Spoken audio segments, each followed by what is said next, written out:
ATM കവർച്ചയുടെ സൂത്രധാരൻ Haryana Nuh സ്വദേശി മുഹമ്മദ് ഇഖ്റാൻ 2 മാസം മുൻപാണ് മഹാരാഷ്ട്രയിലെ ATM കവർച്ചാ കേസിലെ ശിക്ഷ കഴിഞ്ഞ് ഇയാൾ പുറത്തിറങ്ങിയത്. കവർച്ചയ്ക്കായി തൃശൂരിലെ ATMകൾ തെരഞ്ഞെടുത്തത് മുഹമ്മദ് ഇഖ്റാമാണെന്ന് പോലീസ് പറയുന്നു. ഹരിയാനയിൽ 3ഉം രാജസ്ഥാനിൽ 2ഉം മഹാരാഷ്ട്രയിൽ 1 കേസും മുഹമ്മദ് ഇഖ്റാനെതിരെ ഉണ്ട്. തൃശൂരിലെ വൻ കവർച്ചയ്ക്ക് പിന്നാലെ കന്യാകുമാരി കുളച്ചലിൽ ഇന്ത്യ ക്യാഷ് സ്വകാര്യ ബാങ്ക് ATMൽ കൊള്ളശ്രമം. ഇന്നലെ രാത്രിയായിരുന്നു സംഭവം. അസം സ്വദേശി സംസുൽ അലി എന്ന 22 വയസ്സുകാരനെ കന്യാകുമാരി പോലീസ് അറസ്റ്റ് ചെയ്തു. കേരളത്തിലെ ATM കൊള്ള സങ്കേതത്തെ തമിഴ്നാട് പോലീസ് അതിസാഹസികമായി പിടികൂടി മണിക്കൂറുകൾക്കുള്ളിലാണ് കന്യാകുമാരിയിലെ ATM കവർച്ചാ ശ്രമം. കുളച്ചലിൽ ഇന്ത്യ ക്യാഷ് സൗകര്യ ബാങ്കിന്റെ ATMലാണ് മോഷണ ശ്രമം നടന്നത്. CCTV ദൃശ്യങ്ങൾ കേന്ദ്രീകരിച്ച് നടത്തിയ അന്വേഷണത്തിലാണ് പ്രതി അസം സ്വദേശി സംസുൽ അലി എന്ന 22കാരനെ കുളച്ചൽ മത്സ്യബന്ധന തുറമുഖത്തിൽ നിന്ന് പോലീസ് അറസ്റ്റ് ചെയ്തത്.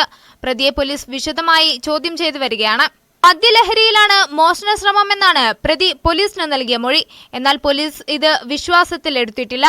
ഇയാൾക്ക് പിന്നിൽ കൂടുതൽ ആളുകളുണ്ടോ എന്നാണ് അന്വേഷണം. കേരളത്തിൽ നിന്നും ബസ്സിലാണ് പ്രതി കന്യാകുമാരിയിലെത്തിയതെന്നാണ് വിവരം. വീണ്ടും ATM കവർച്ചാ ശ്രമം ഉണ്ടായത് ജനങ്ങൾക്കിടയിൽ പരിഭ്രാന്തി സൃഷ്ടിച്ചിട്ടുണ്ട്. News 18 കന്യാകുമാരി.